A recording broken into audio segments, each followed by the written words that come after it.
Mic check, 1 2 1 2. Check 1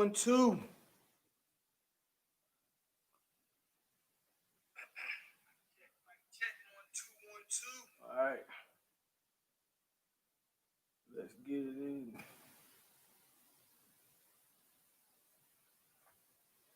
We're out here for another episode of the Hangover, folks. And you are on 863 Seminole TV, and I am your host, POLK, a.k.a. AloMoney, a.k.a. the goddamn truth.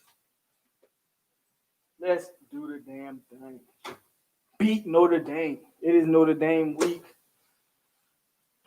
But before we get cracking in here, I'm not going to waste anyone's time, but before we get cracking on what I want to, because I want to break down that offense that we saw in Jacksonville State. And I want to also talk about that defense that we saw in Jacksonville State.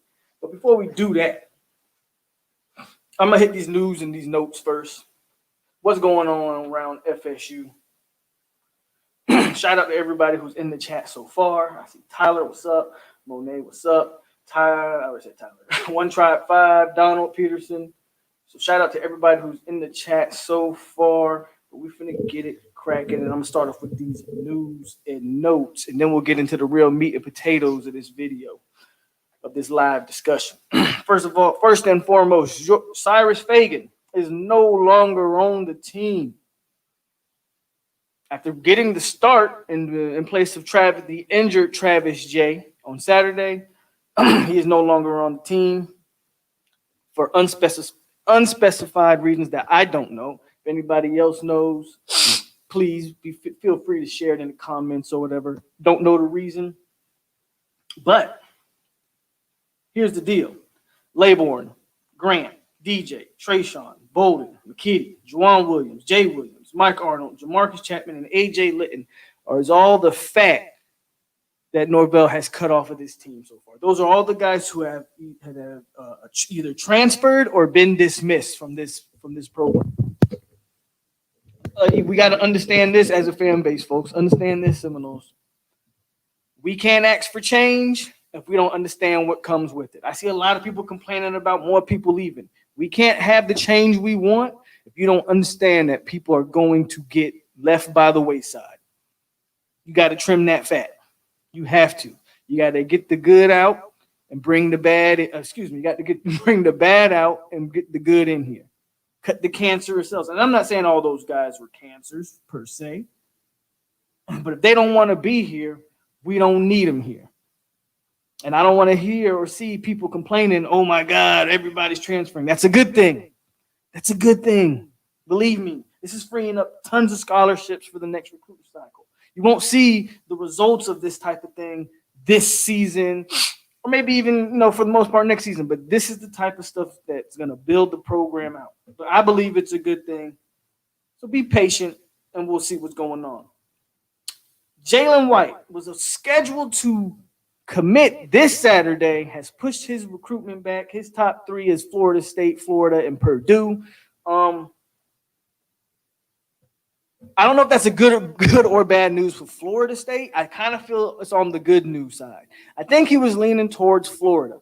Florida gets 5-star transfer DeMarcus Bowman from Clemson, and he kind of backs off on that and wants to push his recruitment. So I think that could be a good sign for Florida State going forward with him. That's the 4-star running back out of Alabama, Jalen White. So keep on the lookout for him. He hasn't placed a date yet, I don't believe, on his recruitment, but he has canceled his commitment for this Saturday, which was supposed to be this Saturday. More recruiting talk. Taiwan Malone, literally huge dual sport athlete out of New Jersey. 6'3", 300-pound baseball player and football player. Named his top 6. USC, Rutgers, Ole Miss, Tennessee, FSU, and A&M. This is a big one. It's big news. 2, it's a big deal because this kid is really interested in baseball. Really big-time baseball player. And FSU, that's one of the things in the recent interview he said, that's one of the things that's giving FSU an edge. Now, I'm not saying FSU's number 1 out of that 6, But he was quoted as saying, that's one of the things that really intrigues him about Florida State. So if we can land that one, man, that's a blue chip. I believe he's a 4-star on the composite, but he's like a top 100th ranked player in the nation. So that's a big time blue chip defensive tackle right there, football and baseball player. Let's go over some commits that are coming up that we need to be on the lookout for, as far as kids that are about to commit coming up that have to involve us. October 14th is Amarius Mims. That's between Bama, Georgia, Tennessee, Auburn, FSU. Also on October 14th, Raquan Buckley out of Michigan. Mims is out of Georgia, by the way. This is between Cincinnati, FSU, Michigan State, Minnesota, and Nebraska. Now, let me hold on a second real quick and talk about these two. Mims is off. Obviously, he's like, top 5 player in the nation, number 1 offensive tackle on some boards. I think he's no lower than the number 2 offensive tackle on most boards. Legit 5-star. Like, has FSU ever had a 5-star offensive tackle? I can't think of one. Please, somebody tell me. Do we have a legit shot? I don't know. I thought it was big. I thought it was a big deal that he pushed it back, but we haven't exactly looked amazing these first 3 games. Has he seen what he's wanted to see from the offensive line and Coach Atkins to make that jump to Florida State? I mean, you got tough competition just with the likes of Bama and Georgia, and not to mention Tennessee, who you have to give props to Pruitt for the way he's recruiting, and of course Auburn's in there. I mean, those are 4 SEC teams, all known for really getting top quality offensive linemen. So FSU's kind of behind the curve here, but a good consolation prize could be Raquan Buckley out of Michigan. This guy he's an athlete. He plays both sides of the ball. Now, Raquan's obviously way more of a project player than Mims. And Mims is a day one. You put him in there, he's going to start. He's going to be your program defining a left tackle for the next 3 to 4 years, until he's ready to go pro. Buckley's more of a project player, has to put on more of offensive line weight, but he also plays strong side defensive end. Could be a good consolation prize. I mean, let's just think about it from the aspect of if our offensive line class this year consists of 1 blue chip 4-star and Rod Orr, Brian Estes, Kimo Macaniole, who I think might have the highest upside of all those guys. Orr's got a huge upside too because of his frame and length. But I really like Kimo a lot. You throw in Raquan Buckley there. I mean, that's 4 offensive linemen. I think that's 3 legit offensive tackles. I think Kimo could play inside or outside. And that's a solid offensive line class. Obviously, if you get Mims, man, that puts you over the top. So that's 2 offensive line commits that we need to watch going forward. October 15th, you got River Helms out of Alabama. That's the tight end. FSU already has 2 tight ends committed right now. River Helms will kind of be a luxury, but I think he is crystal ball to Florida State. So that's on the 15th. That's between FSU, Georgia Tech, Louisville, Pitt, and UCF. And that's all I really got on the recruiting right now. Last bit of notes right here. Robert Cooper and Travis Jay both did not play this last Saturday. One was in a sling, one was on crutches. When Norvell was asked about those two, he expects they are day to day, but he feels good about the chances of them playing on Saturday. I think those would be 2 big additions to the team against Notre Dame. Obviously, if you're just coming in here, man, hit the like button. I see guys creeping in here. Let's shout out some people. Hit these comments. Tevin Strong, what's up, Polk? What's going on? No blooded saying preach. Florida State love was good. Tyler says we need them D tackles. We damn sure do need them D tackles. And that's how we need to sell Mims. If you come to FSU, you would define the O-line exactly. That's exactly how you need to sell Mims. Definitely. All right. So not too many people commenting, which means everybody's listening. So this is what I want to get into, because the biggest news of the entire week, unless you've been living under a rock, y'all already know what it is. Jordan Travis has been named the starter, which isn't much of a surprise. I mean, they had no other choice, right? Jordan Travis has been named the starter. I'm assuming going forward, but definitely for the Notre Dame game. And we'll see how that goes. Now, the question I've been seeing and the haters, is Jordan Travis a fluke? Was that just because we were playing a Jacksonville State FCS team, or is Jordan Travis the real deal? Why? Now, here's the question you have to ask yourself: what exactly is the real deal, right? What does that mean? What does real deal mean? Is Jordan Travis the next Charlie Ward? No, I don't think anybody would say anything that crazy. But if you're asking if he's the real deal, I believe he can be. And I'm going to explain what I mean when I say I think Jordan Travis can be, potentially the real deal.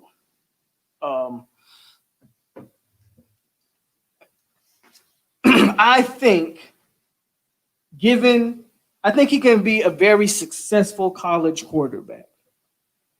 And I wrote down right here, I said Mariota-like. Now, I know people are going to hear that and be like, what the heck are you talking about? Mariota, there's a reason Mariota didn't pan out at all in the NFL. And that has a lot to do with what was being run up there at Oregon. Oregon was running a lot of Oregon was mastermind.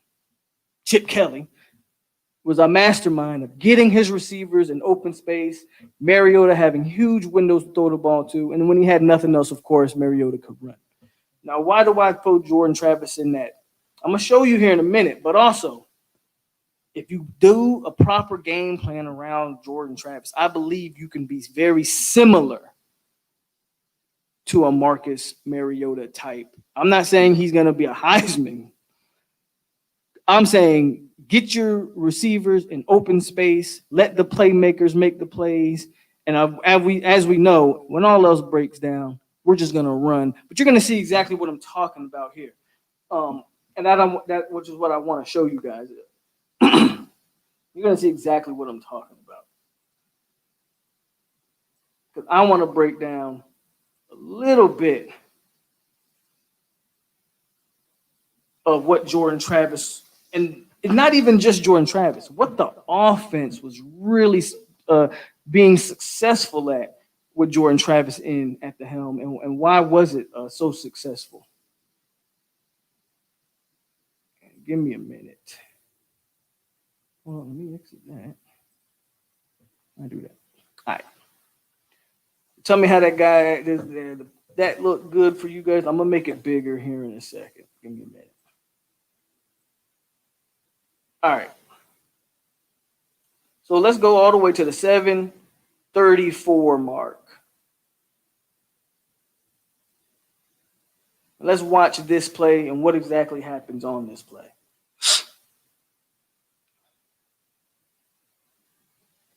Let me slow it down. Hold on.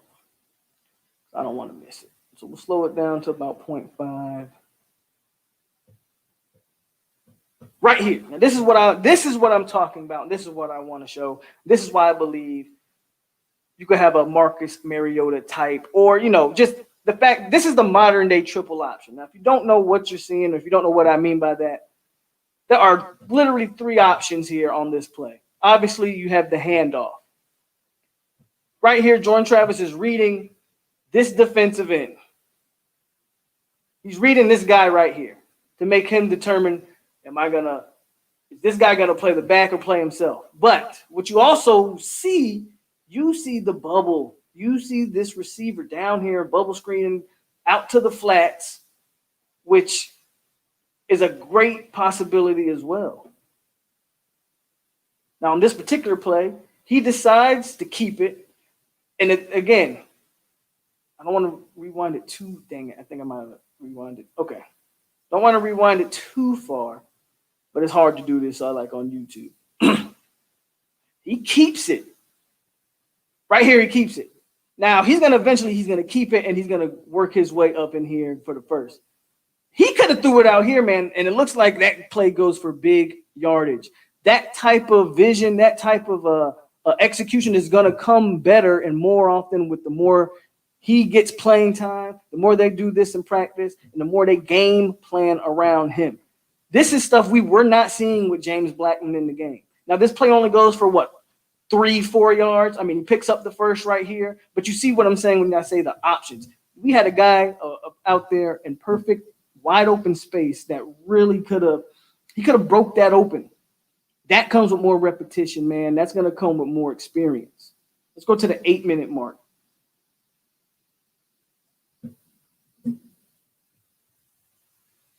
Now, this isn't so much a triple option I'm talking about. The reason I chose this play, look at this pocket. Now, I know it's Jacksonville State, but damn it, we've seen this offensive line get beat by way lower rated teams like Louisiana Monroe and Samford in the past. Look at this pocket. Look at that. That is about as good. Now, I know they rolled out, but quite frankly, when you look at this pocket, they didn't even need to roll Jordan Travis out. Those guys blocked their ass off. Now, Jordan Travis doesn't throw the greatest ball here. It's a little behind. I mean, he could have literally hit Keyshawn in stride over here, and Keyshawn walks in the end zone untouched. But he still gets the ball to him, and we get the touchdown. Now I want to jump to the 11-13 mark, man. I want us to watch this sequence here.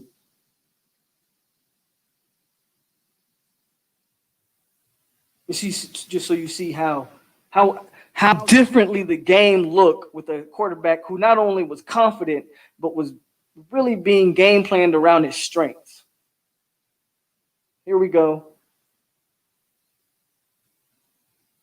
Again, stop it right here. Triple option. You already know what this is. Give it or take. You got Hilton coming right here with the tight end coming to block here for the bubble. It all sets up perfectly. Now, I believe he hands it off on this play. He does. He hands it off and it gets a stop. So Jordan Travis has to do a better job of probably reading that play. Let me go back. I did it too far up. Shoot. Man, I lost it. We're 12, 11, 13. I'm sorry. Sorry, guys. Sorry. So Jordan Travis needs to do a better job of reading and dissecting this particular play. But again, that comes with time. That comes with practice and repetition. Right? Frankly, right here, you have so he crashes, but I believe Jordan Travis is staring at this guy here. I guess that's number 22. And so he decides to give. What he should have did was keep and hit number 6. That's what he should have did. He was reading this, so he gave it, not noticing the end crashing. If he keeps that, and you give that to 6 out here on the bubble screen with a lead blocker and 45, that's positive yardage. Now we're going to follow this whole sequence to the 12-18 mark. But that's the type of stuff I'm talking about. That's why I think this offense can be legit. He can be a good college quarterback because there are plays there to be made. Right here. Is this the same play? Yep. They ran the exact same play, folks. Let's go back. They run the exact same play here. Here's your tight end coming to block the corner. Helton goes the bubble. I don't know if that's Terry or who that is because it's blurry right now, but he's going to attempt to clear out this area here, get that corner to clear out. This time, Jordan keeps it. Oh, no. Okay, that was the first play. But you'll see, it's the same play. They run the exact same play. This time, Jordan Travis keeps it. So I reversed it a little. I rewinded it a little bit too far. Okay, here we go. Same play.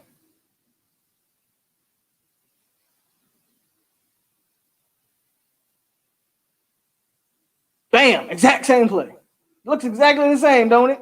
This time, this end doesn't crash. So again, Jordan is reading this. It looks like he's reading this end, so he decides to keep it. This time he keeps it. He's got the flick right here. He's got it. Helton, everybody's focused on him now. Helton's pretty much over there by himself. Again, this type of stuff is going to come with play calling and repetition. Now, I believe that was a 4th and short for the first, and he picked it up. But that could have been a huge chunk play there. All of this stuff is going to mature, I believe, and you could really see some explosive plays out of this triple option type of stuff. Let's go to the 13:54 mark. We got a few more offensive videos I just want to look at Then I'll get you guys' opinion on what we're looking at, what we're really looking at here. See if y'all agree with me, disagree with me. Okay, here we go. I think this is a run. Nope, it's another rollout where he's going to hit Terry. Again, the reason I chose this play, look at the pocket, folks. I'm not saying we got the best O-line in FSU history, but I really need that narrative about how bad this offensive line is to stop. Atkins is working his ass off. And not only was he working his ass off, guess what? This offensive line had a true freshman in Robert Scott playing his first college ball, a backup in Andrew Baselli. Donta Lucas was benched for the game. Bavion was playing center. They moved Love Taylor to 3 different spots in this game around the offensive line. I mean, guys, kind of a patchwork O-line here. And yet, I mean, look at the space Jordan Travis has to throw. And, of course, he's going to hit Terry with a solid ball here. And that's why I wanted to really show this particular play. Not much of that triple option I was talking about, but you guys get the gist of what I'm trying to show you guys. And we're going to take this all the way to the 14:30 mark. And they're just showing, okay, they're just showing that Terry had a step on him. Now, obviously, you know, Jordan Travis doesn't have the greatest arm, but the idea that that dude couldn't throw is, as you can see, it was really ridiculous. Here we go. I think this is where Webb scores. I'm not too sure here. Yep. But even there. Now Webb's gonna score again. Let me rewind it just a tad. Triple option. This is what the offense is gonna look like, folks. Look who you got there.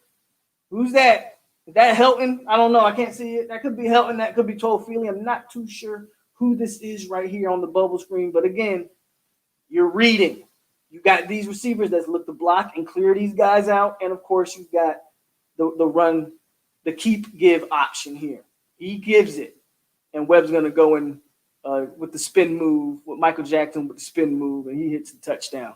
But you see the options we have?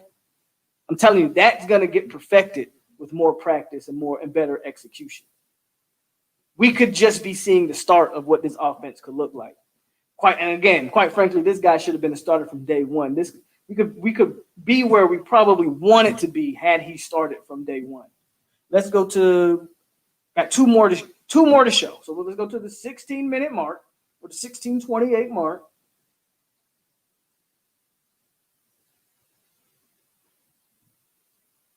This one I wanted to show Toafili's just excellent vision. Now you can't see it here. You can't see it, what I want to show you guys, but you're going to see it in the replay.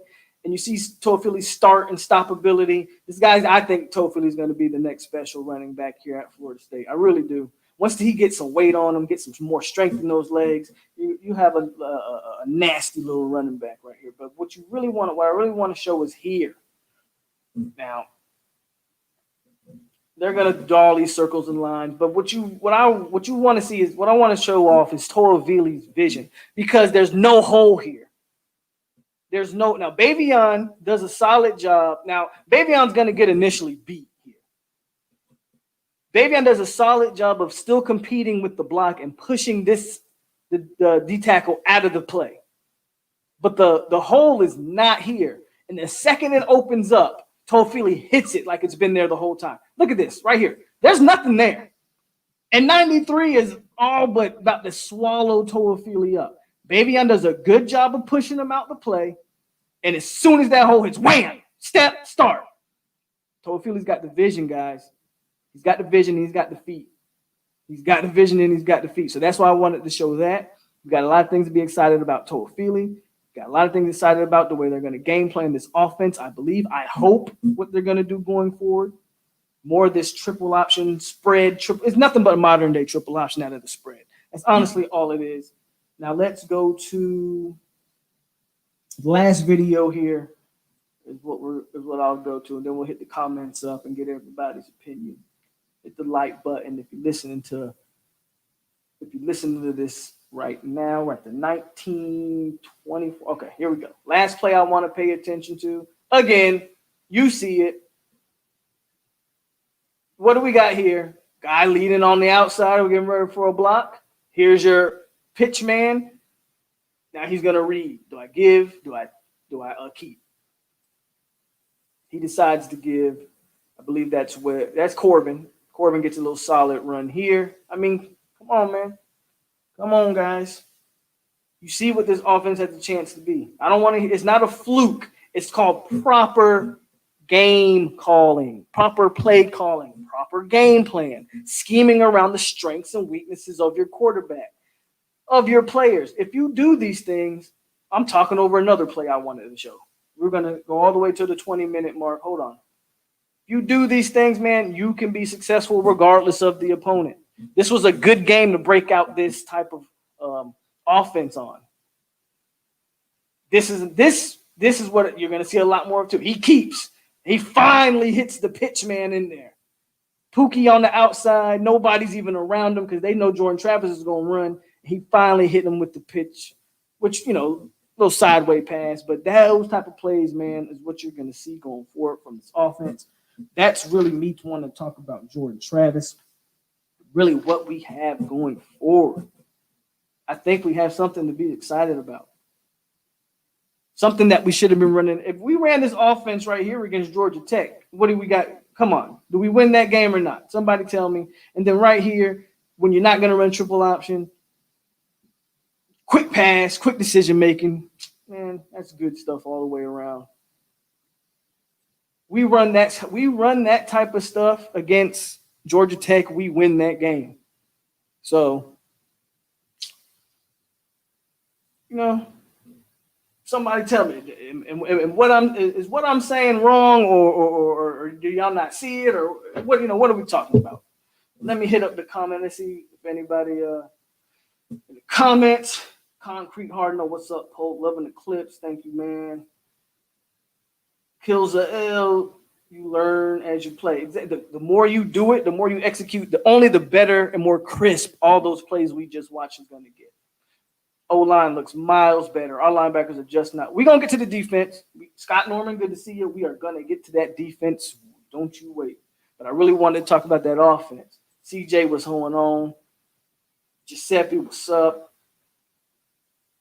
Love the breakdown.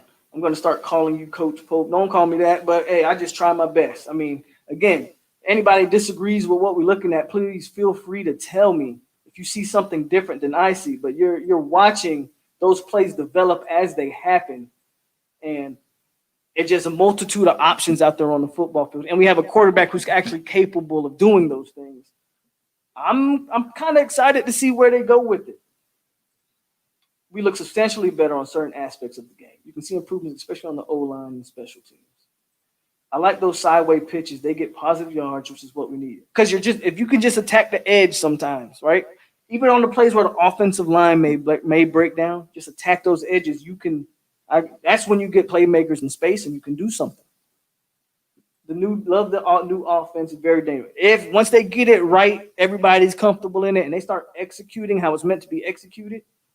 Absolutely. And you know what the beautiful thing about this offense is? Chuba Purdy's going to win eventually, because at the end of the day, I think Jordan Travis is cool, can be a pretty good college quarterback. At the end of the day, this is all about Chuba Purdy taking over the helm, and he's going to transition seamlessly into this offense. And once you get a guy in Purdy who you think can throw the ball with more velocity, the playbook's going to open up even more.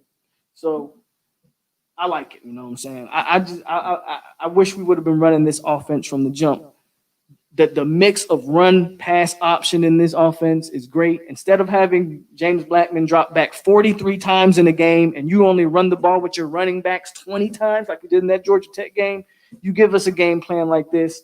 And am I saying we're gonna score 40 points a game? No, nothing like that.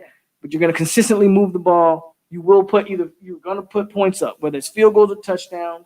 As you learn to execute better, you'll throw touchdowns up, and you keep your defense off the field. So a lot of positives from this offense.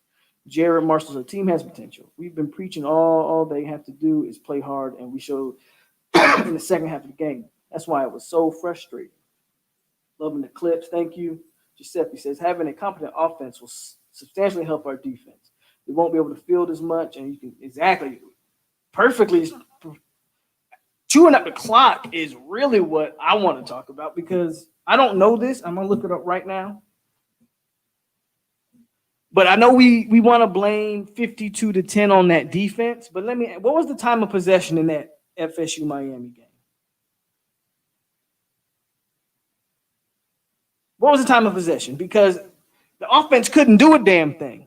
So, of course, when the offense continuously gets on the field. So I'm trying to look up and see if I can find time of possession right here. And maybe it supports my argument. But I can't find it. They're giving me a bunch of stats, but I don't see time of possession. Let's go to ESPN.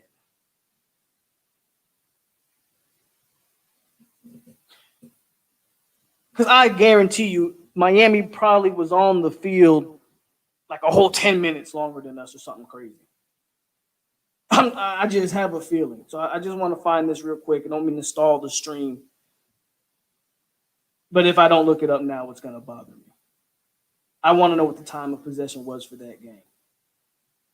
Because if we can stay on the field, even if you're not continuously scoring touchdowns, you just can stay on the field, chew up clock. These games are going to be a lot closer. And then you never know how a game plays out. But when you give a team how many more possessions did Miami have than us in that game? How longer were they on the football field? Like when you do those type of things, man, you're not going to be successful. I don't care. Is Miami 42 points better than this Florida State team? I don't believe so. But when you play the way we played with complete incompetence on offense, you're gonna give up that type of points. Possession. Time of possession. So Miami actually they had a time of possession of 31 minutes, and we had a time of possession of 28. I thought the gap would be bigger than that, but it is what it is. Limit the other team's possessions and love the breakdown. I agree with you. I agree with what you're saying. So here we go. As somebody mentioned the defense. Yeah, we're going to get into the defense because the defense is the question where, man, I don't even know. When I watch this defense, I'm not even sure what kind of defense we're trying to run. I'm not going to lie to you. The question I pose is Adam Fuller in over his head over here at Florida State? Is he biting off more than he can chew? Let's see. There's some things that I saw when I go back and watch that I kind of like what Fuller did, and there's some big questions I had from what the kind of just not so much the personnel, but the formations. I have some questions about, but we're about to get into that. All right. Back to the videos. Here we go. At the 3:54 mark.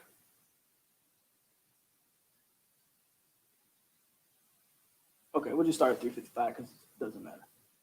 Well, actually, I kind of want to start at 3:54 mark because I want to show. Okay, start here. Now, before the ball gets snapped, what kind of formation is this? So, my first problem with this formation, and I'm going to continue to say it, I don't know why Janoris Robinson is standing up. I don't get it. He needs to have his hand in the dirt. I just don't – he doesn't play – he's not twitchy enough to be standing up, in my opinion. And before we even focus on any of this other part of the defense, just watch as the ball gets snapped. Look how slow he is out of the ball's already in the quarterback hand, and he's just now moving. And then he gets completely pushed. Look at him. He's getting completely pushed. So I am not a fan of him standing up. Let him get low. Let him try to work under the tackle. That's my first problem. But enough of that. It looks like, from what I am seeing here, this is a cover 2 look. I don't know why 7's playing so far off.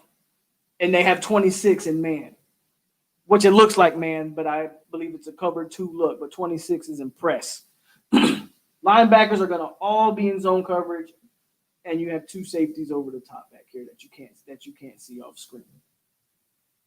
Let's watch this play and why this play was successful for Jacksonville State.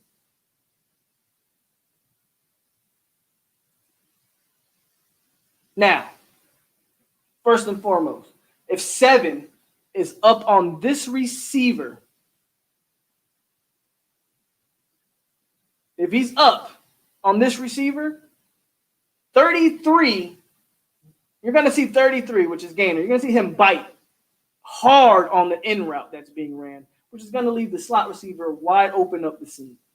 If 7's in up close like Asante is on the other side, Gainer has no reason to bite, and he can go with the slot. So watch this. Bam. Gainer's focusing on 14. 7's completely taking himself out of the play. Again, no idea why he is that deep. Why you have one corner, again, cover 2 look, you have one corner over here, and press man, again, I keep saying press man, but it's not man. And then you have another corner way over here, 8 yards off the line of scrimmage, 8 yards off the ball. 4 is wide open, and then there's one of the safeties. The other safety was over the top back here. So on the onset, it kind of looks like that's Gainer's fault, and I get it, right? I honestly get it. You can say, well, Gainer should have been farther back in the zone. But they've got 7 essentially playing cover 3. They give you a cover 2 look, but 7's essentially actually playing, he's dropping back like he's in the 3, cover 3. Gainer, I guess, is supposed to be moving to the flats, but then, again, I don't understand the formation and the scheme on this play. What exactly were we trying to accomplish here?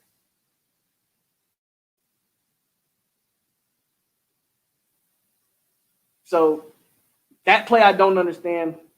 That's the first play. They get the first down. I just don't understand from the way the guys were lined up what exactly the thought process was here. Now, it makes more sense if you're going to play cover 3. If you drop Asante back here as well, those 2 backers will go straight to the flat, and you have a guy over the middle, sort of. I mean, that makes a little bit more sense to me. This one, Asante's essentially playing what looks like man. I'm assuming he's actually in like a press zone where he's in the zone, but he's going to press the receiver and then eventually let him go. But 7 being that far off the ball, I mean, I'm not saying he needs to be as close as Asante is, but if 7 is at least what is that on the 56-yard line? I mean, that play's not as there's a good chance Gainer doesn't bite as hard, and that play's not successful. So again, the way the personnel's lining up on this play, I just don't understand it. Let's go to the 404 mark here.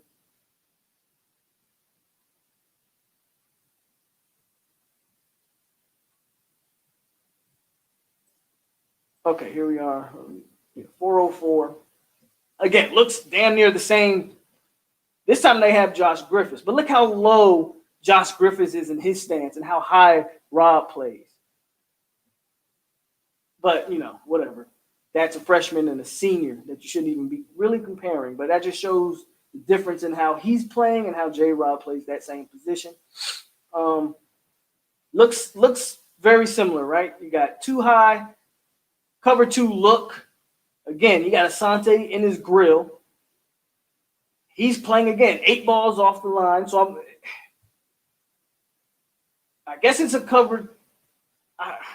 Again, this information confuses the hell out of me. Maybe they're dropping Jones back, bringing Fagan up, and trying to confuse the offense that way. It's just not smart. I don't like the way they're lining up. I just don't. But let's go to the play. And this is the thing. Then this, again, what doesn't make sense to me? This looks like it's a zone. This whole side of the field, my bad. I went too far. But that's okay. because it should come up here soon anyway.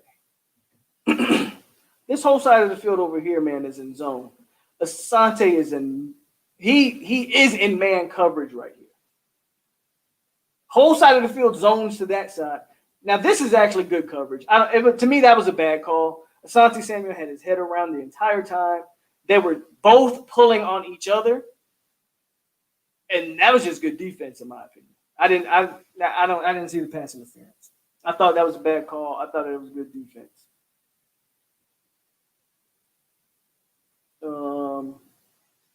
Let's go to the 4:36 mark.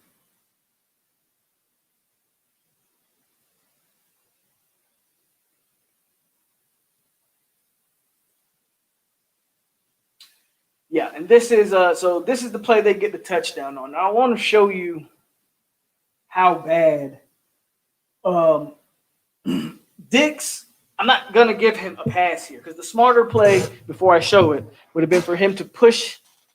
Would have been for him to not go in this gap right here. Would have been for him to go to the outside and push the wide receiver into the help of the defense. I want to talk about Josh Griffiths getting sealed on the edge, which really set this play up. They're double teaming him. Durden's going to take himself out of the play, which he has a habit of doing. Good job by the blocker there. We're actually pushing Durden outside of the play. And Dix just, if he's a fraction earlier, that could have been a good tackle for a oh shoot. Okay, went straight to the touchdown. Oh, let me find it again. Come on.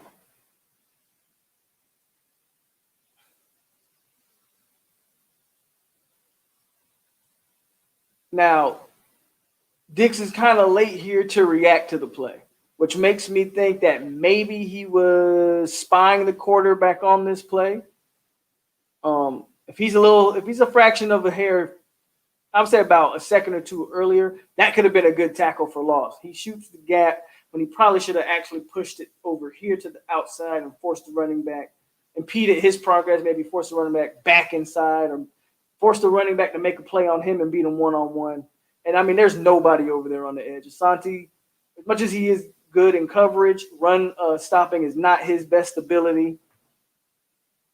I didn't have too much problem with the formation there. It's just I want to show that our linebackers still got a ton of room to grow. However, I'd rather have Steven Dix making that play than having a redshirt senior out there shooting the wrong gap as well. So, maybe I got different standards, and people said I'm giving Steven Dix a pass, and maybe I am, but that's a freshman, true freshman out there that I can live with. I can live with that. I can live with it. That's just me, though. We're going to we got 3 more videos I want to hit on, and then that'll be the defense. 8-minute mark. 8:53 mark. Okay, there we go. Is that it? Yeah.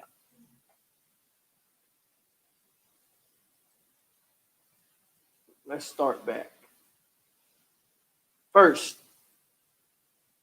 let's look at, before we snap the ball, let's look at the formation. All right. Now, this particular play, to me, we got a single high safety. How do you know we have a single high safety? Well, let's count personnel. You have literally 1, 2, 3, 4, 5, 6, 7. Pretty much. Now, Fagan's over here. He's in man. You got 7 in the box. You got both corners in press man coverage. Right here, you see 1, 2, 3, 4, 5, 6, 7, 8, 9, 10 people. That means you got a single high safety that we can't see off screen. Got it. You're manned across the board. I'm assuming your linebackers are also in man. You got a stacked backfield. Not too much issues with the formation. Okay, I think it's a solid formation. My issue is what actually happens once the ball is snapped, and what was the actual play? Was it just single high man, cover one? Everybody bites hard on the play action. All of our linebackers bit extremely hard on the play action. And so did Fagan. Look at Fagan. Well, I think Fagan actually gets double moved here. Yes, Fagan gets the double move while looking into the backfield because I actually think he bid on the play action as well. So the guy runs right past Fagan, and he's in catch up mode, out of control. Never stood a chance to make a play on the ball, and you got Woodbay over there again, single high. My issue with this play is just what happens. Where's the awareness of these players? That's my issue with this particular play. I mean, what linebackers are those? That's Leonard Warner. That's Deloach.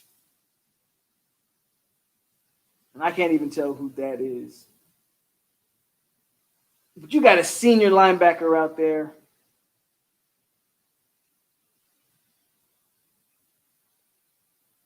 Good play. Ultimately, that's a good play by the receiver, but that's all set up by Fagan, looking in the backfield, getting double moved, and also, again, falling for that play action as well. And that's a guy who you won't see lining up on the field for Florida State anymore. Let's go to 9:25. Here's a better look at this play. Look at that. Look at the linebackers. They just completely said, oh, we're selling out for the run. Now, and Fagan's burnt. Again, he has no body control here. Look, he jumps himself out of the play. Good body control by the receiver. Good catch. Fagan's got to do better than that, but it doesn't matter again because he's not on team anymore. We'll go to the 9:25 one, and then we'll have one more video after that. What do we see here? So I like that everybody's up. I like that, and essentially it's going to come down to what you're going to see on this play is just guys getting beat. And this is where we got to start making the changes. We got to get athletes. We got to get actual Florida State caliber football players in here because off jump, watch this. Rob and Durden are completely out of the play. That's Durden here. That's Janoris Robin here, getting completely driven out of the play, opening up this entire, what would that be, the right side, this entire gap here. Warner fills the gap, actually, on this play. And he gets ran the hell over. Bam! Warner fills the gap, gets trucked over, guy almost scores. So I just watched 3 Florida State players get manhandled off the ball and one guy get ran over by a Jacksonville State player. Some of that stuff is Fuller. Some of that stuff is guys, we just need better football players on the field on defense. It just is what it is. And we'll go to the last video here. 15:08 mark. Oh, that's a little bit too early. Now, this is the one play that, I'm not going to say the one play, but this is a play where, again, they're showing the same look. So I guess that's how Fuller wants to run his defense. One corner looking like he's in front. This guy's over here giving I still don't understand it, but whatever. That's what he wants to call. This is just a better play by the offense on this particular play. Better drawn up play. Dent's over here in coverage. They run the pick route.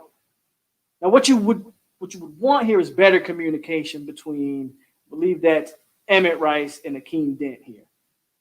Emmett Rice is reading the play actually correctly, but they set up the pick route perfectly. Dent's following his receiver, which is his assignment. There needs to be better communication between those two players, and that's why the running back's over by himself, and he's got nothing but green ahead of him. Actually, pretty smart play drawn up there by the offensive coordinator right there. I need better communication from the Seminoles on that play. But that's it. And there's your defensive plays. And defense for me, man, is just a mix of bad plays, in my opinion, and a mix of guys just not having the guys, man. I mean, that's just me. That's just me. It's a mix of bad guys. Let me go up here to the comments. The DBs play way off the receiver. They are basically giving them a 7-yard pass every down. Looks like a really basic prevent style defense. What happened? Did YouTube cut it off? Can you guys see me now?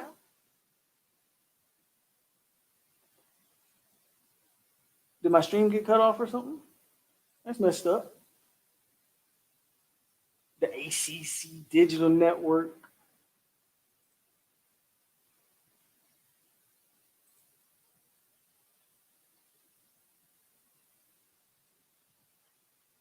Can y'all see me now, though? Everybody's saying my stream is out. You mean tell me I did all that breakdown and y'all didn't see that? That's some bullshit. Let me see.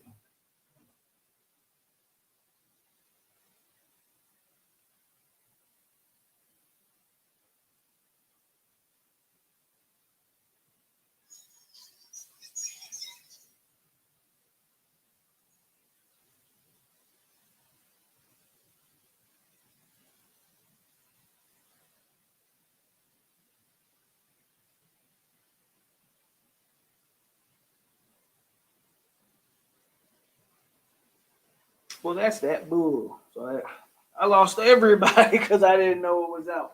Oh well. If you couldn't see it, because I guess the stream was going out or something, which is bullshit because you're allowed to use game film. That shouldn't be a copyright thing, but whatever.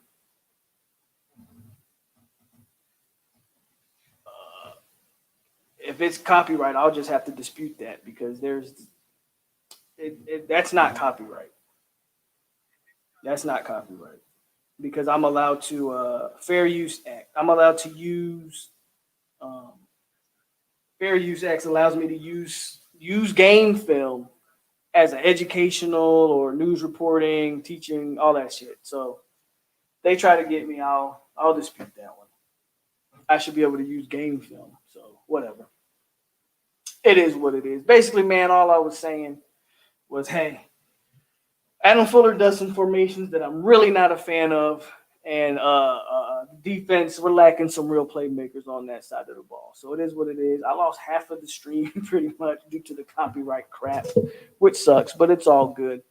If you're still sticking around, hit the like button. Thank you for sticking around.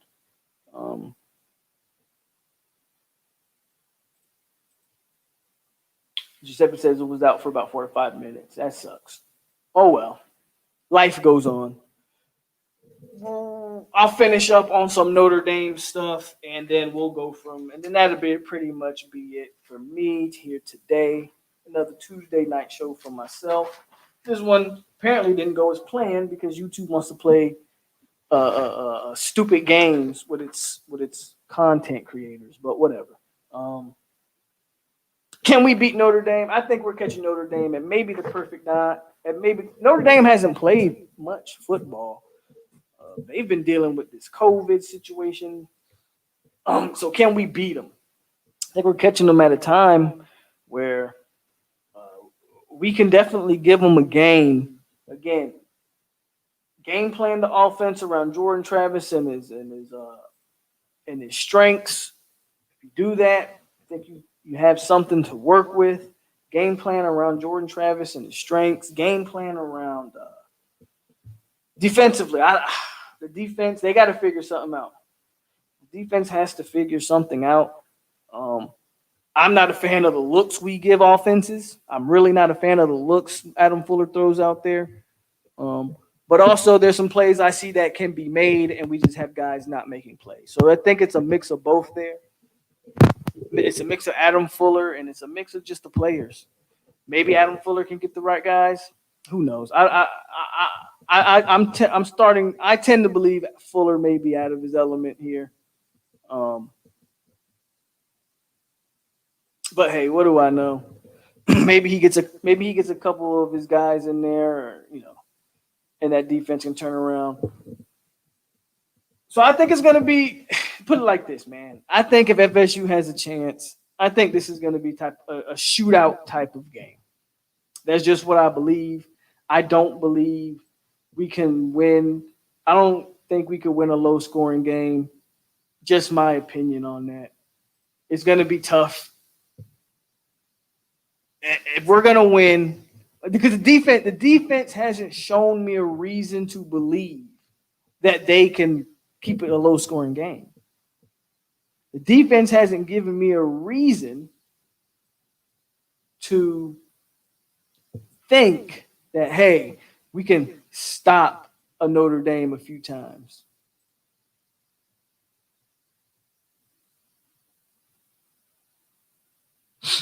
So it doesn't say I didn't have any strikes on this video as of right now, but whatever, we'll see.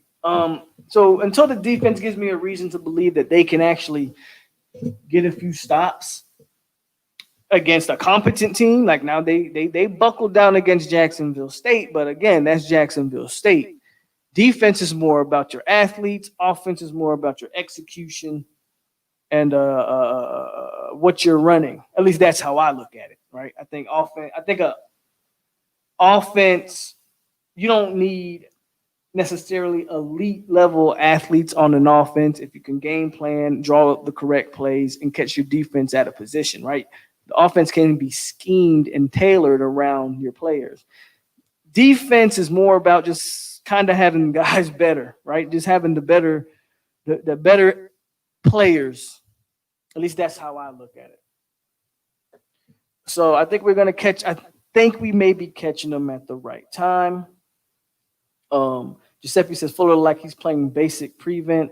Again, his looks bother me. When I watch him, you got one side of the field in zone, the other side of the field in man. The linebackers are looking lost. One safety's in the box. You're playing a single high safety over the top, but it's just I don't know. His defense looks like a cluster to me. That's just me. And I think we can. I see people are slowly coming back to the stream. Thank you for not giving up on me. Apparently, the stream kept bugging out because I was showing game film, which should not be a problem, but YouTube is stupid. With all that said, man, 38-35. I think Florida State's going to win 38-35 or 38 or 31-28, something like that. Eventually, the defense has to buckle down and make a stop. You can't expect us to score every time we have the ball. Eventually, the defense has to buckle down and make a stop. But we have to score enough points. A 31-28 3-point win, I think, is possible. Maybe you're catching Notre Dame out of sync, out of rhythm. Again, they haven't been playing ball, so you can catch them. I think we can catch them. I'm going to be very intrigued. I'm not looking forward to seeing this defense against this Notre Dame offense. I'm not going to lie, but I'll be very intrigued to see what they do. Nobody thinks we have a chance, so who knows? That's why we can do it. But I'll be very intrigued to see what this offense, how they come out the gate with this offense. Do we see all that triple option look that I was showing you guys with the bubble screens? That's what I want to see. I want them to keep a couple of those and pitch them out wide. How does Notre Dame react to that? Can our running game be as effective as it was the last game? I think the offensive line played a damn good game last game, run blocking and pass blocking. Toafili needs to be a focal point of the offense, I firmly believe. I would have Toafili and Webb 1 and 2, and I would have Corbin be my short yardage back. Offense, the key for this team for the rest of the year is going to be what can we do on offense. I believe our defense needs time to figure some shit out, I guess. If we get Travis J back in the mix, that's a big deal. Coop back in the mix is a big deal. Maybe Hamsel finally suits up this game. Don't know.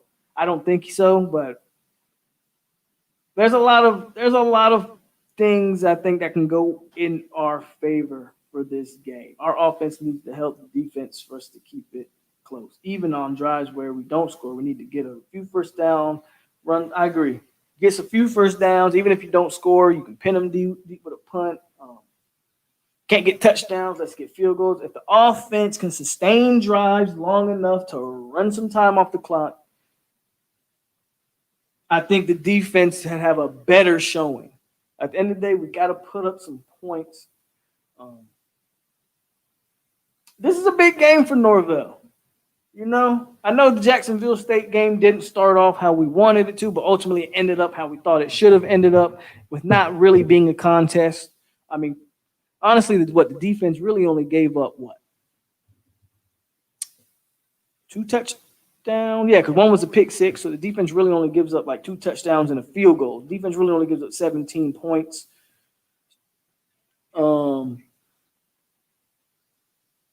Even in that Georgia Tech game, the defense didn't give up a lot of points. They just let them guys move the ball. I think Notre Dame can score. I think if this offensive staff is a staff that everyone has been saying it was, and when we hired him, and they were saying Norvell's an offensive genius. Remember, he had what was it? 3,000-yard running backs in one season, or whatever they were saying. The guy was an offensive genius, whatever the hell. Well, if he's all of that in a bag of chips, he should be able to devise a scheme this coming Saturday that really optimizes what Jordan Travis does, that really optimizes what Toafili and Webb can do, that really optimizes Pookie Wilson and Keyshawn Helton and Tamarion Terry in space. You're going to have to take your deep shots eventually just to keep those safeties honest. But if that offensive line Donta Lucas comes back and starts, we get that offensive line up the strength, that offensive line is continuously getting better. It's getting better. I don't know. I think we got a chance. And I know, what else am I going to come on here and say? I mean, y'all already know, but I honestly think we have a chance. Now, watch come Saturday. I'm cussing my TV out and whatnot, but if the offense can be effective, we have a chance. If our offense comes out there and stalls, and we have stupid turnovers, and guys are looking like the deer in headlights again, or whatever the case, dropping balls, stuff like that, fumble, that the typical stuff that'll kill you. They come out there and they do that, then yeah, we'll struggle. We'll struggle, man. But I think we'll be okay. I honestly think we'll be okay. I'm predicting a 3-point win, thinking 38-35, something like that. It's going to be, hopefully it's a good game, but it's going to be, it could be another tough Saturday for us. Defensively, I expect to have a lot of headaches watching the defense. I just expect it. I think the problems with this defense can't be fixed in a week. It's going to take key personnel changes on that defense, I think, to fix it. And once you get the personnel in there and they're still messed up, then obviously Fuller's not the answer, and it's time for him to go. Because I still don't like the looks he's given to offenses. When I look at the way Adam Fuller lines his team up on defense, immediately I see places that I can go with the ball. I see mismatches off the rip. If I can see it, I know offensive coordinators are seeing it. Like, I know they are. So Fuller's got to fix that. Fuller's got to fix it for sure. Fuller needs to play press man across the board. That's what our DBs grew up playing their whole life. Drop Gainer to the Fox, put Woodbay in Gainer spot, and ride with it. I'm cool with that. I know that's been the thing for everybody. Let's play press. Let's play press. I'm with it too. I don't need to see press man coverage, right? I just need to see man coverage, or I need to see guys I just need to see him more engaged with the wide receivers. Because what I'm seeing now is everybody dropping in a soft zone, and the only person they seem to put in the man coverage is Asante, which is cool. But he's small. Jerry and Jones, again, that's been the other corner that they really wanted to go with, and that's fine too. He's playing 8 yards off the line of scrimmage. I don't understand it.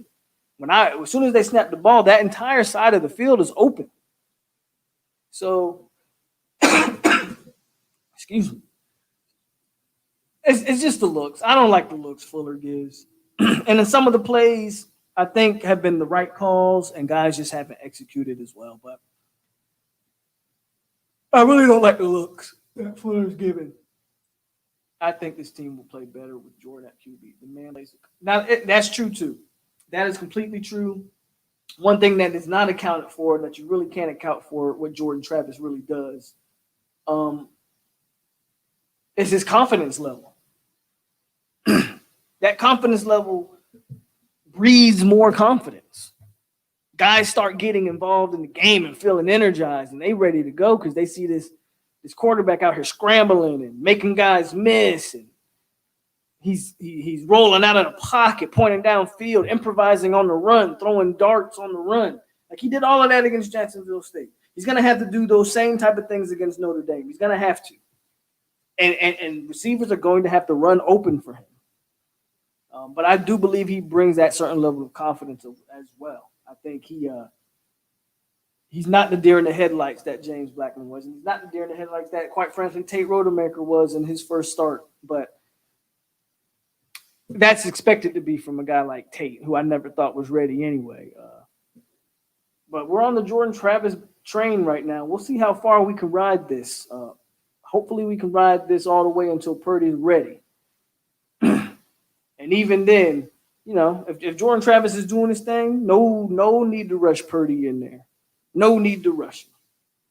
Let's win our 6-7 games this year and save Purdy for next year or whatever the case may be. There's no need to rush him. Let's see what we can do. If we're going to win 6 or 7 games, I think we kind of need this game. We need this game for the team, for the confidence, and just to show that every game we're going this year we're not going to be outmatched or the underdog. Let's go into some games where we're the favorite, man. It starts with this game. What's going on, Dennis? The defense is the main issue on this team. Fuller is the second coming of Charles Kelly. Defense it's looking like that, man. I'm not. Again, I talked about it. I'm not happy with what Fuller's doing. I'm not happy with his looks. I'm not happy with the passive play calling. I don't really know why we don't blitz a little bit more. Blitz the corners. Like I don't get it. But at the same time, I kind of understand it because your linebackers aren't good enough in coverage. You don't have any defensive ends that you can drop back in coverage when you do, kind of one of those zone blitz where you blitz a couple backers, but you drop a defensive end back in coverage to try to confuse. You don't have guys, you don't have the personnel to kind of do some of those things. I think that's what's kind of hurting the play calling on defense. I do think they're limited, especially at that linebacker position, until Steven Dix is – right now they're playing Steven Dix at a necessity. And Steven Dix, he's learning on the fly right now. He in an ideal situation, probably Steven Dix isn't really playing as many snaps as he's playing right now. But it's a testament to him. It's a testament to the talent you see from him that he's learning on the fly and is still somewhat effective. But he's learning on the fly. That kid is you can see the mistakes he makes. He makes a lot of mistakes, but it's the effort and it's the athleticism that I like, that I don't see from Warner and that I don't see from Emmett Rice. And again, I'll take my lumps with the true freshman Steven Dix. I'll take my lumps with DJ Lundy, who had some good plays at fullback. Lundy had some good plays at fullback. I'll play him out there at linebacker as well. And no, I think he got some snaps in at backer. Somebody can tell me if I'm wrong. I'll take all of those things. I will take the young guys. I want to see Deloach more. Where is Kavion Glenn? Somebody tell me where he's at. And again, Brandon Gant, if anything, move. He's not getting any rotation at safety. Move Gant to backer. Okay, he's a little bit undersized. I get it. Move him to backer, and let him be a heat-seeking missile down there, and let his speed and his activity disrupt the offense. And hope that, of course, that he can make the right reads as well. I hope they're trying all these things in practice. And I got another thing I want to show you guys. I finally got them in the mail, so I'm going to probably close out with this unless we got anything else to talk about. But hold on, let me take this off the screen. Let me take this off the screen so you guys can see it. I got my tomahawks in the mail. I finally got my tomahawks. they're going to start going on this helmet, but there's going to be a criteria for these. The helmet's only going to get tomahawks for big wins, ranked wins. Obviously, this Notre Dame game would be a win. So I'm not putting a tomahawk for that Jacksonville State game. I'm just not going to do it. Either big wins or blowouts. So even if, let's say, we play another Jacksonville State in the future, if we don't put 60 on them, it doesn't get a tomahawk. But if you put 60 on them, I might throw a tomahawk on there. So I got my tomahawks in the mail. Oh, and big recruiting wins. If we land Mims or we land Malone, the helmet's getting a tomahawk for that. Big recruiting wins, big recruiting, blue chip type level recruits, big time wins. I'm gonna start throwing these tomahawks on the helmet. So I was excited to get my tomahawks. Helmet's pretty naked. I forget who it was in the chat before. They the ones that got me to want to do this. They just like, man, your helmet's naked. You need some tomahawks on it.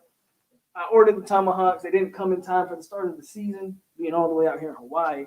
But I ordered them, and I figured, well, why not do a gimmick with them? And that's what we'll do.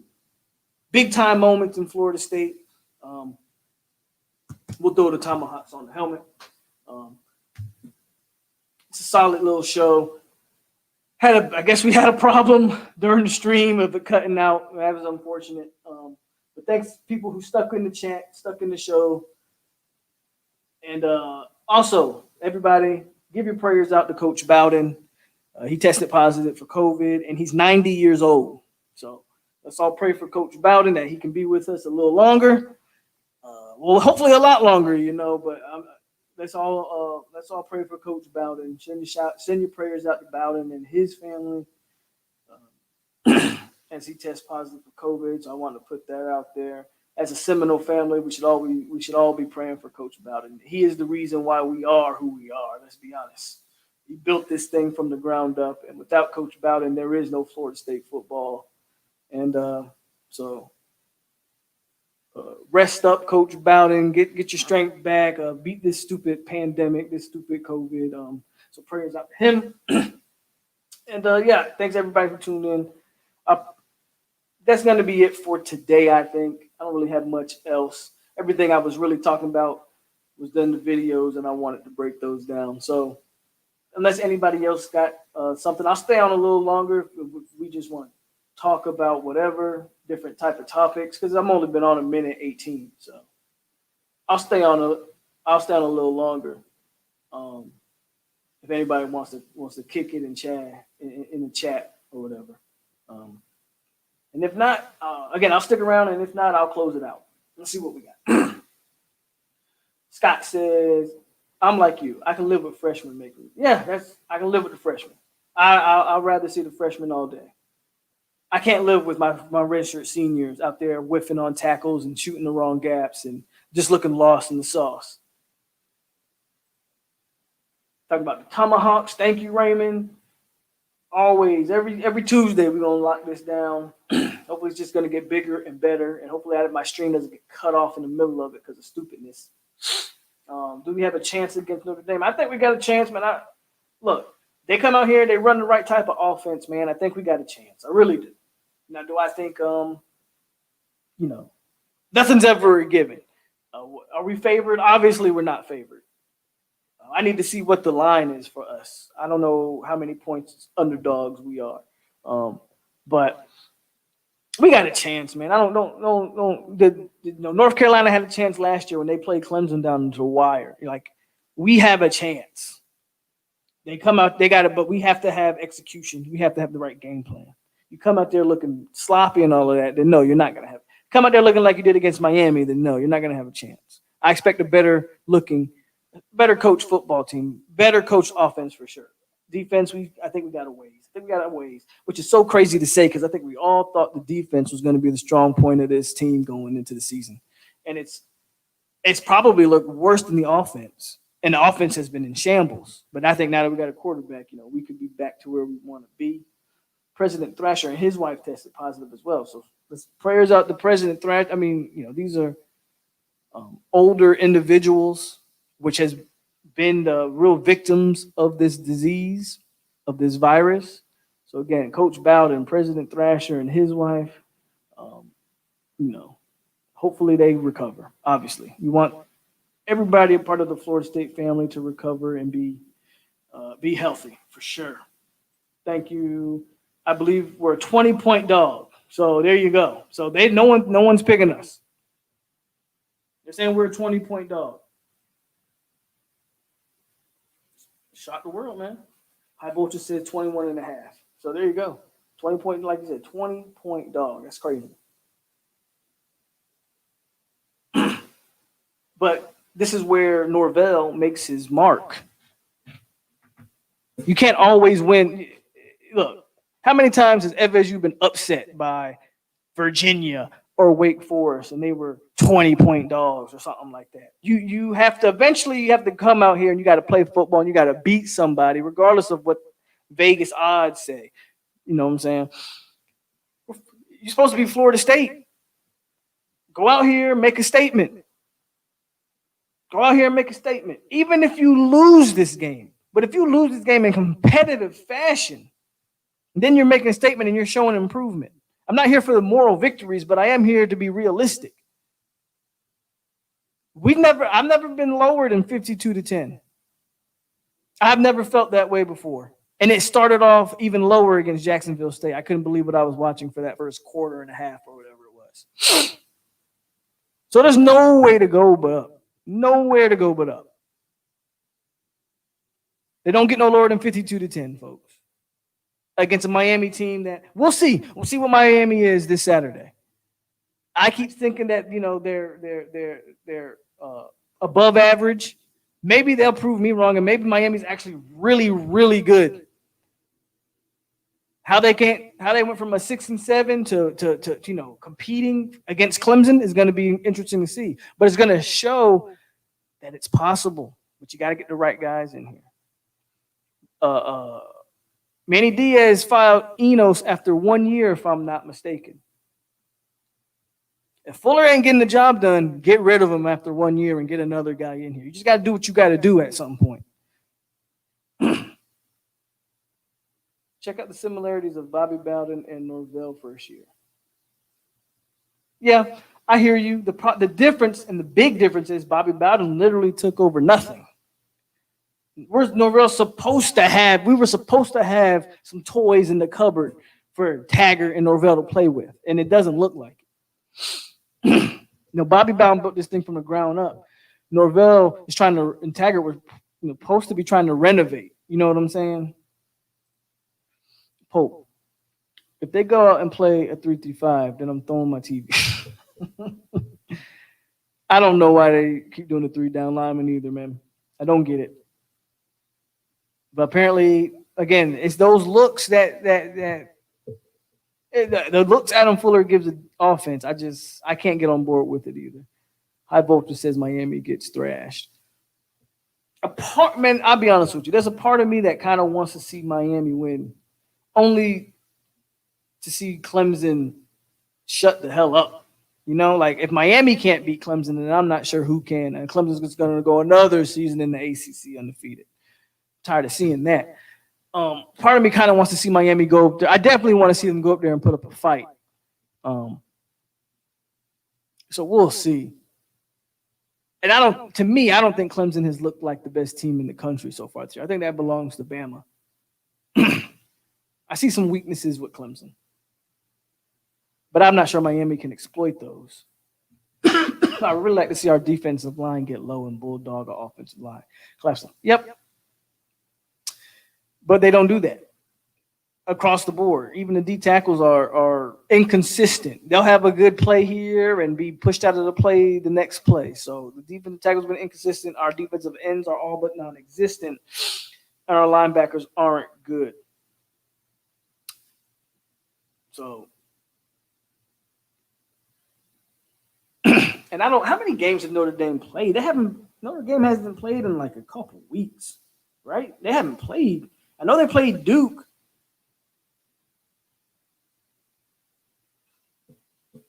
They played Duke, and then they put 52 on South Florida. So is that it? That's like there's only 2 games they've played so far this year. Yes. Notre Dame's only played 2 games, and Duke put up a fight. Now Duke hasn't won a game, but the last time Notre Dame played was on the 19th of September, and we're going into this game's going to be on. Notre Dame hasn't played in almost a month, guys. This should almost be like maybe a first game for Notre Dame. We should be able to come out here and make this game competitive, keep it close, and then we can try to go for the dub in the end of this. Come on. Norvell, staff, you're playing a team that hasn't played in almost a literal month. You got to come out here and make a statement. I'm not expecting to blow anybody out. Let's just get some quality wins first before we start talking about blowout. This is a winnable game, in my opinion. This is a very winnable game, in my opinion. Georgia hit the heck out of Auburn. Georgia, I didn't expect that high voltage. I thought Auburn would have competed. I actually picked Auburn to win that game. And Georgia's looking good, too. I think Alabama's offense is more – I think Alabama's defense is maybe just as good. I think Georgia's is better, but it's just as good. But I think the offense gives Alabama the edge over Georgia.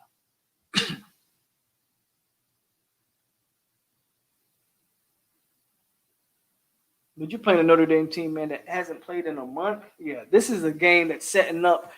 You're coming off a win. You found a quarterback. You found an offensive play style that seems to work. Right now, granted, we're going to have to see it against Notre Dame. They obviously need to be practicing all week here in practice. But you've found a lot of answers, I think, offensively over this past week.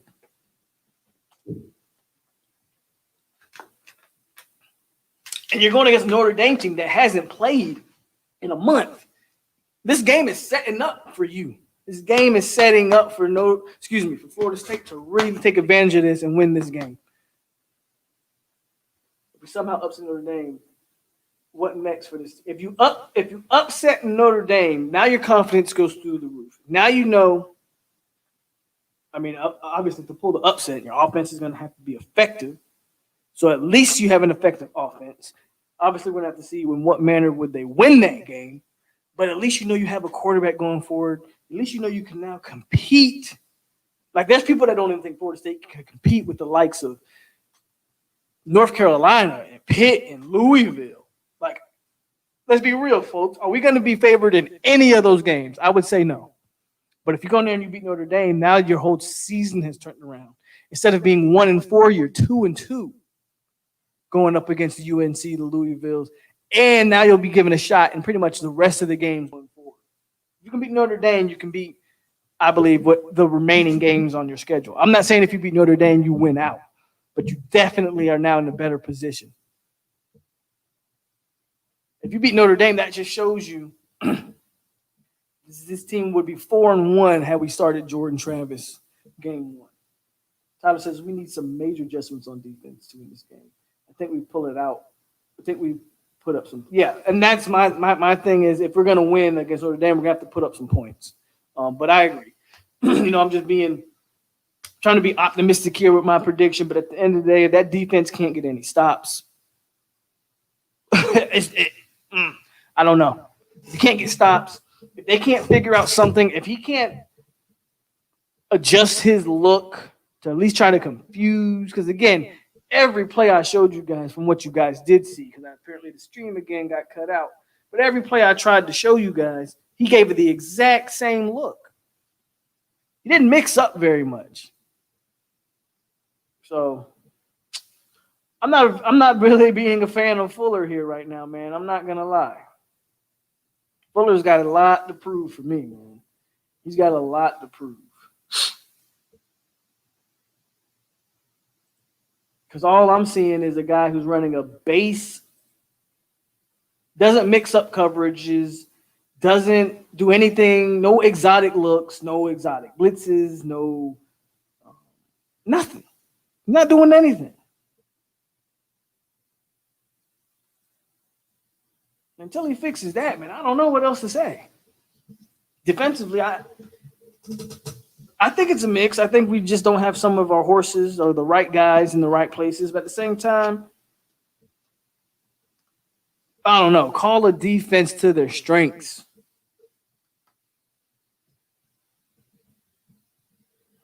But hit the like button, folks. As always, thanks for tuning in. Another Tuesday episode with me. I appreciate everybody who's tuned in. Um, as always, can we put up 30 plus? I think we can. But defensively, I don't know how we hold them to under 30. Exactly. That's why I said if we're going to win, it's 38, 35. So I agree with you. I don't see how we can't hold them to under 30. Unless they just have a miracle breakthrough. And they just unless something clicks. Unless you get Travis J back and Hamza, and all of a sudden something just clicks, right? I don't see it either. I don't see what we could possibly do to hold them to under 30. I just don't see it. Can we put up 30? Possibly. It's possible. I don't know if it's likely.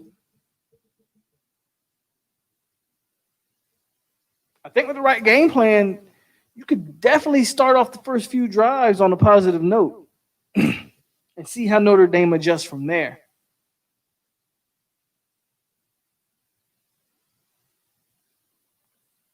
He says, I wish Norvell could pull Coach Lanning from Georgia, reunite the old gang. If he reached out, there's a chance he could. I mean, possible.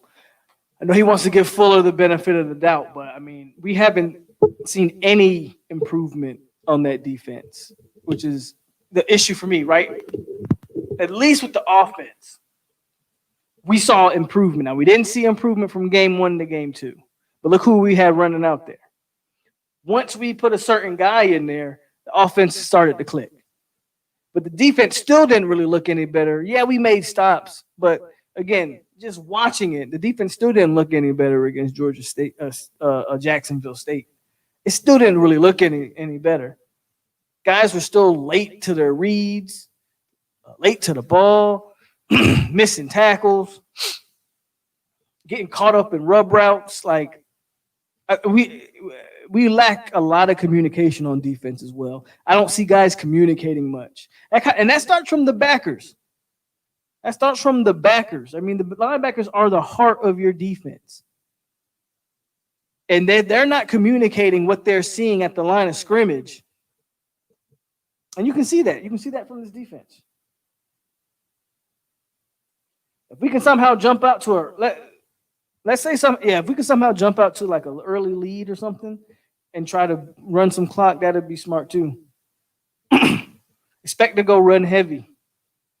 Expect to go run heavy for sure. To beat Notre Dame, we're going to have to force a few turnovers. I just don't see the defense doing that. I don't see them doing it either because if I had to guess, Notre Dame's not going to force the ball over there to Asante Samuel. Like at this point, if you're any competent offensive coordinator, any competent offense, I think we'll just avoid number 26 all and out because is there any other real threat on that offense? On that defense? I'm going to go at number 7 all day, every day. He just looked out of place at all times. Jerry Jones just hasn't really done it for me late.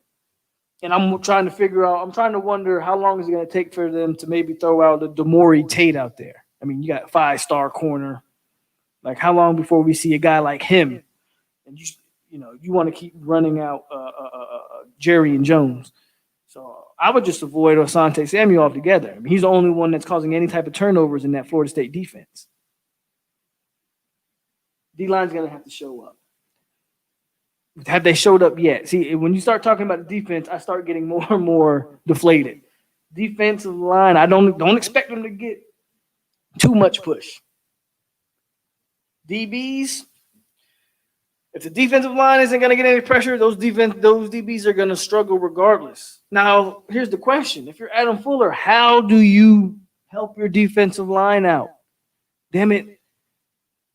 Blitz from somewhere. Take Kando or Rob off the field. Throw Gainer in that spot. Put more speed out there. Size isn't always a good thing. Put the speed out there. We need some speed on the edges. Throw Gainer on the edge. put Gant down in the box, maybe. Like, I really need to see some type of adjustments defensively, you know. So until we do that on defense, yeah, I'm not too sold on not too sold that we can really make the stops required to be effective. If I'm being honest.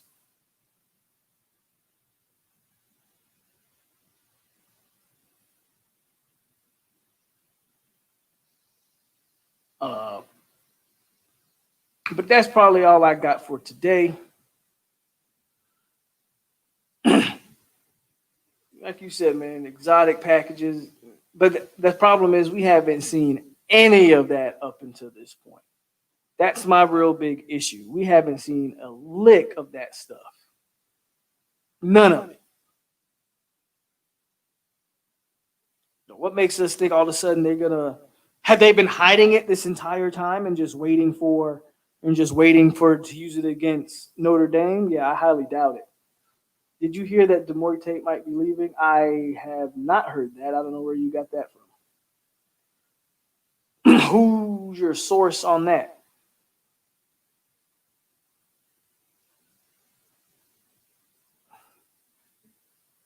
Please share.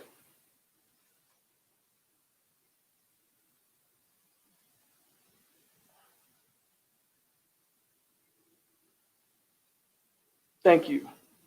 Thank you. Thank you guys for showing up. But I want to see it's on Google. It's on Google. Okay. So if it's on Google, I'm gonna go to Google right now because I just want to see. You know, I want to Google, and I'm assuming if I just Google Demore Tate, it'll pop up.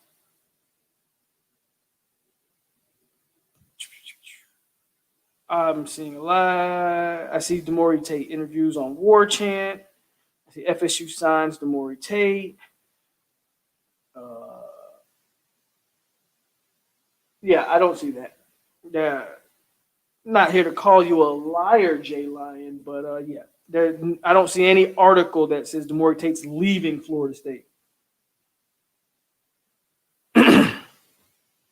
But hey, who knows? Maybe we'll watch that going further. But I don't see that. I don't know. Everything I see is just if Demore. I follow some pretty insightful individuals. If that was if that was a thing, somebody would have broke something by now. Somebody would have broke something because I don't see that at all. We know Fagan's gone, yeah, for sure. But Demore Tate, was he even getting? You know, Demore Tate wasn't getting any playing time. So Tyler saying he hears Tate is hurt. But we haven't had like Miko Dotson. We've had a couple guys on corner that we just haven't seen at all. So I'm not buying the Demore Tate talk until I see somebody of more reputable source hint at it. And I haven't seen anything. And yes, I just see that Keon Coleman just did decommit from Kansas. We can read that right now, as a matter of fact. He said, "This is my first time going through the process. It's very hard to say. It's very hard to say the least. This was a very hard decision to make, but after long talks with family, a lot of players at night, I would love to announce I'm decommitting from the University of Kansas. I rushed into my decision and we're looking for a new place to call home for the next 3 to 4 years. I'll be taking my time throughout the next few months to ensure I have the right decision. Blase, blase. He probably should have never committed to Kansas in the first place." I mean, if we're talking football and basketball, let's be honest. Even in our state right now, the football program is still better than Kansas, and our basketball program is right up there with Kansas. So we'll see what he does. FSU still has a couple of targets at receiver that they're still. I mean, Destin Hill, a.k.a. Dustin Payson. You don't know, he's had a name change or something. Destin Hill is still the top target at wide receiver. And this other kid, what's his name again? Jerry something, out of Texas, wide receiver, a little slot kind of wide receiver out there. So FSU still got some targets there at the wide receiver position. Would you take a Keon Coleman? Sure, you take him, but I don't know how much of a need is he. I guess you definitely keep him in the mix in case Payson doesn't decide to not pull through. But I don't know. I don't know how much of a priority do you make him. I'm not too sure. We'll definitely see that going forward. Every time I say I'm about to get off here, man, I just keep talking about other stuff. But that just shows you that I love doing this every single time.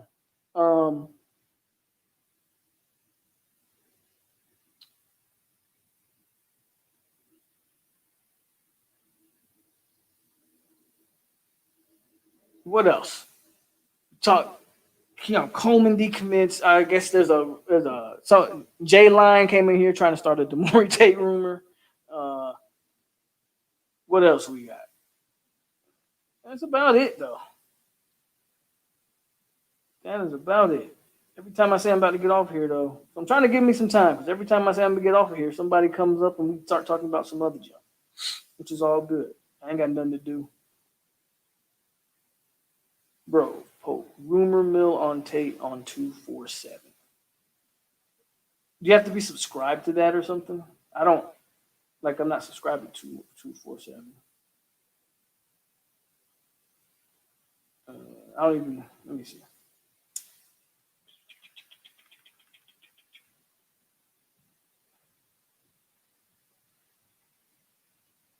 I'm just going to be skeptical on it because, again, I follow some pretty reputable individuals, and they probably would have broke something by now. If that was even like, I'm just messing with you, man. Don't get offended. I'm just messing with you. But I can't find that headline. I really can't. So we'll see. We'll definitely see. I mean, if that's something, there's any legitimacy to that, that's something that's going to come out in the next,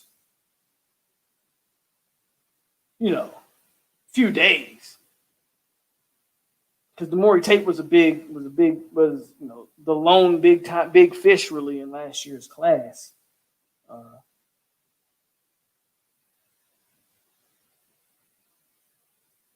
I just felt like if it was really a thing, somebody would be talking about it right now, and I can't find it. Oh, he says a rumor mill started on the UF board. See, now I really don't. Now I'm really not even interested in it. Thank you, Tyler, for the insight. Jay, I wasn't coming for you, man. I was honestly just playing with you. But yeah, I'm. If it was started on a UF rumor message board, yeah, come on, guys. Let's go, guys. I'm over here panicking, trying to find this information because I'm like, oh, hell no, we can't lose the Maury. It was definitely Chad. Guilty. Looking kind of sus. He's an imposter. Chad's the imposter.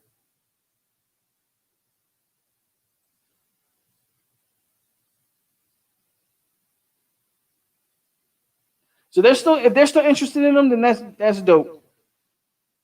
I mean, hell, right at this point, we've lost. How many wide receivers have we lost? So we got a bunch of scholarships filled up.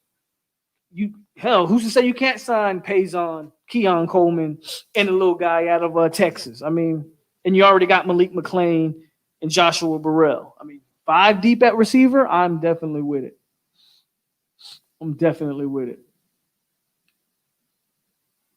Chad over here talking about Demore Tate decommitting or transferring. And Chad, you started it. I know you did.